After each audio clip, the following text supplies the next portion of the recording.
کم اگر لوگ کم ہوتے ہیں تو ان کی جگہ جو فرشتے بھری رہتے ہیں، اس لیے کہ رب تعالیٰ کا ذکر جہاں بھی ہوتا ہے فرشتے راہوں میں گھومتے ہوتے ہیں، وہ بندوں کو کہتے ہیں کہ اس جگہ اللہ کا ذکر ہو رہا ہے، اس جگہ چلو۔ تو ہماری آنکھیں نہیں دیکھ سکتی، لیکن یہ کہ ہمارے چاروں طرف آدمی آدمی ہوں گے جو آنکھ والے دیکھ رہے ہیں۔ تو اللہ سے دعا ہے کہ اللہ تعالیٰ ہم سب کو سنت رسول پہ عمل کرنے کی توفیق عطا فرمائے۔ تقویٰ اور ایمان کی آپ کو بات کرتا چلتا کہ حضرت عثمان غنی رضی اللہ تعالیٰ عنہ ایک دن ایک مسجد نبی حضور تشریف فرما سے آپ گئے اور آپ نے جا کے حضور کو کہا کہ سرکار کل میری آپ کی دعوت۔ جب حضور اکرم صلی اللہ علیہ وسلم آئے تو آپ ان کے قدم گنتے ہوئے آئے، اور جب وہ گئے تو جب آپ ان کے قدم گنتے رہے، جتنے قدم ان کے وہاں سے مسجد سے گھر تک آئے تھے اور گھر سے دوبارہ مسجد تک گئے تھے، اتنے آپ نے غلام ادا کیا۔ جب حضرت علی کرم اللہ وجہ گھر میں آئے تو حضرت فاطمہ الزہرا سے آپ نے کہا کہ بھائی آج تو عثمان نے حد کر دی، اتنی بڑی دعوت تو تقوی کی اور یقین کی بات ہے۔ اور ہم بھی چاہتے کہ ہم دعوت کرتے لیکن ہمارے پاس اتنی طاقت نہیں۔ حضرت فاطمہ الزہرا نے کہا کہ آپ جا کے حضور کو دعوت کا پیغام دیں۔ کہا کہ بیگم یہ ہوگا کس طرح؟ کہا میرا رب بہت بڑا ہے، آپ جائیں دعوت کا پیغام دیں۔ یقین موقع کی بات ہوتا ہوں، آپ گئے مسجد نبوی میں حضور اکرم صلی اللہ علیہ وسلم کو دعوت دیں دی۔ حضور جہاں بھی جاتے تھے آپ کے ساتھ صحابہ پیچھے جاتے تھے، اور ان کی تعداد 40 بھی ہو سکتی تھی، 60 بھی ہو سکتی تھی، 80 بھی ہو سکتی تھی، اس سے بھی اوپر ہو سکتی تھی۔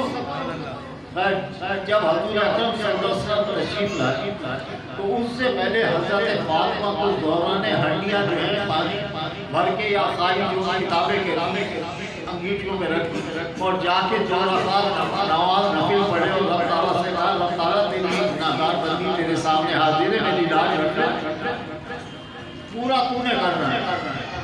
اتنا کہا آ گئی، حضور تشریف لے آئے، کہا کہ بھائی کھانا شروع کیا جائے۔ جب کھانے کے ڈھکن کھولے تو اس کے اندر انواع قسم کے کھانے تھے، لوگوں کی سوچ باتیں، اور اس کے اندر خوشبو اتنی تھی کہ جس کا سوچ بھی نہیں سکتی۔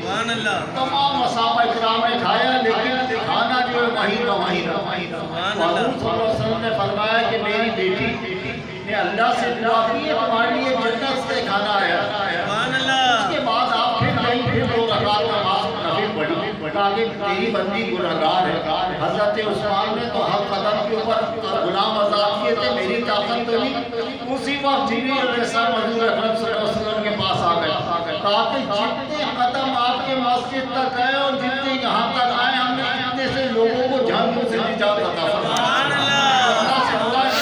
ہم سب کو ان کی محبت عطا فرمائی، اس لیے کہ ہمیں ہم جو ہیں شغلوں میں بڑھ گئے، موبائل میں یا خرافات میں، ہم نے کبھی اس کو سمجھنے کی کوشش نہیں۔ اللہ سے دعا ہے کہ اللہ تعالیٰ ہمیں اسے بھی پڑھنے کی توفیق عطا فرمائے۔ اور اس کے بعد ہے خطبات سعدانی صفحہ ہے 135۔ حضرت سفینہ حضور اکرم صلی اللہ علیہ وسلم کے غلام روم میں لشکر گیا اسلام کا، لشکر اسلام جب گیا تو آپ کو پیچھے چھوڑ کے آپ راستہ بھول گئے، جنگل تھا روم کا، آپ نکلے جنگل میں ڈھونڈتے ہوئے، لشکر کہاں ہاتھ آئے، دیکھا ایک سامنے آپ کے پاس شیر آ گیا۔ جب شیر آ گیا تو آپ اس شخص کا ایمان دیکھیں، وہ کہتا ہے کہ میں حضور اکرم صلی اللہ علیہ وسلم کا غلام ہوں۔ جیسے شیر کو کہا اسے جو ہلانا شروع کر دیا اور کہا سبحان اللہ، وہ آگے حضور کے ساتھ ساتھ آخر اس نے لشکر کے پاس انہیں ملا دیا۔ درمیان یہ عقیدے کی بات ہے اور ایمان پہ توکل کی بات ہے۔ اللہ سے دعا ہے کہ اللہ تعالیٰ ہم سب کو ایسے ایمان کے پہ چلنے کی توفیق عطا فرمائے۔ اس کے بعد ہے حضرت خطبات سعدانی صفحہ 134 سے حضرت عمر کی کنیز زاہدہ۔ ایک دن حضور اکرم صلی اللہ علیہ وسلم کے پاس حاضر ہوا، السلام علیکم، وعلیکم السلام، زاہدہ تم کہاں آتی نہیں؟ کہا سرکار میں آپ کو ایک واقعہ سنانے آئی۔ کہا بتاؤ کیا بات؟ کہا کہ سرکار میں صبح لکڑیاں رکھنے جاتی تو میں نے ایک پتھر کے اوپر گٹھا بناتی ہے خواتین لکڑیوں کا، اس کو رکھا باندھا۔ اسی وقت رضوان جو ہے اوپر سے زمین پہ آیا. اس نے کہا کہ زاہدہ بات سنو, حضور اکرم صلی اللہ علیہ وسلم کو کہہ دینا کہ تمہارے 3 گروہ جو ہیں جنت کے اندر بے حساب داخل ہوں گے. ایک وہ گروہ جس سے تھوڑا بہت حساب دیا جائے گا, باقی 2 گروہ کو اللہ تعالیٰ ایسے ہی جنت میں داخل کر دے گا. کہہ دیا اس نے, حضور نے کہا ٹھیک ہے. اس کے بعد کہتی ہے کہ میں جب گٹھا اٹھانے کے لیے گئی تو گٹھا جو مجھ سے نہیں اٹھا, میں عورت آ, میں نے پتھر کو کہا کہ پتھر میں نے حضرت عمر کے گھر جانا ہے, ایسا ہے کہ تو اس سامان کو وہاں چھوڑ. پتھر نے چلنا شروع کر دیا اور حضرت کے دروازے پہ لا کے چھوڑ دیا. جب چھوڑ دیا تو حضرت عمر بن خطاب باہر نکلے اور انہوں نے تمام وہ نشانات دیکھے. جب حضور کو انہوں نے بتایا ظاہرہ نے, تو آپ نے کہا کہ مریم قسم کی ایک عورت میرے یہاں ہو گئی ہے, اور رضوان نے مجھے خوشخبری دے دی کہ تیری امت اس طرح بخشی جائے گی. تو اللہ سے دعا ہے کہ اللہ تعالیٰ ہم سب کو اس پہ عمل کرنے کی توفیق عطا فرمائے. اس کے بعد ہے حضرت داتا گنج بخش علی ہجویری, اللہ علیہ بہت بڑے ولی قابل ہوتے. ایک جگہ تو حضرت غوث پاک کہتے ہیں کہ اگر داتا گنج اس وقت میں داتا گنج بخش ہوتے تو مجھے ان کا مرید ہونا ہوتا.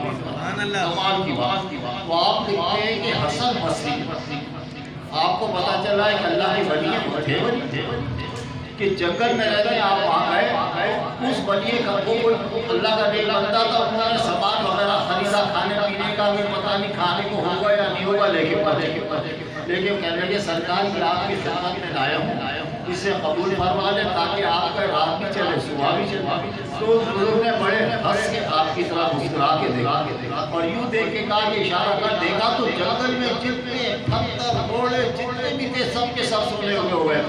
آپ مسکرائے کہ اللہ کے بھائی بات یہ کہ میں تو رب کی رضا کی وجہ سے بیٹھا ہوں. آئی سمجھ, ہمیں کسی چیز کی ضرورت تھی. تو حضرت حسن بصری فرماتے ہیں کہ میں بہت شرمندہ ہوں. حضرت ابراہیم بن ادھم بہت بڑے اللہ کے ولی گزرے, آپ فرماتے ہیں کہ میں چرواہے کے پاس سے نکلا, گرمی کا وقت تھا, بہت گرمی پڑ رہی تھی, وہاں پڑتی گرمی سی طرح. تو میں نے اس چرواہے سے کہا کہ بابا پانی ملے گا.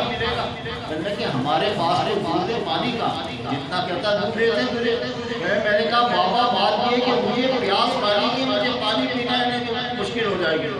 تو وہ چرواہے اپنی جگہ سے اٹھے, انہوں نے پتھر کے اوپر ڈنڈا مارا تو اس کے اندر سے پانی نکلنا شروع ہوا. جب میں نے وہ پیا تو اتنا ٹھنڈا اور یخ تھا کہ میں آپ کو بتا نہیں سکتا. جب میں نے وہاں سیر ہو کے پی لیا تو اس چرواہے نے میری طرف, مجھے تو نہیں پتا تھا کہ میرا نام کیا کہنا ہے, یہ ابراہیم بن ادھم. ایک بات سیکھتا جا, جب انسان اللہ تعالیٰ کا مطیع اور فرما بردار ہو جاتا ہے, جب انسان اللہ تعالیٰ کا مطیع اور فرما بردار ہو جاتا ہے تو دنیا کی ہر چیز اس کی مطیع اور فرما بردار ہے.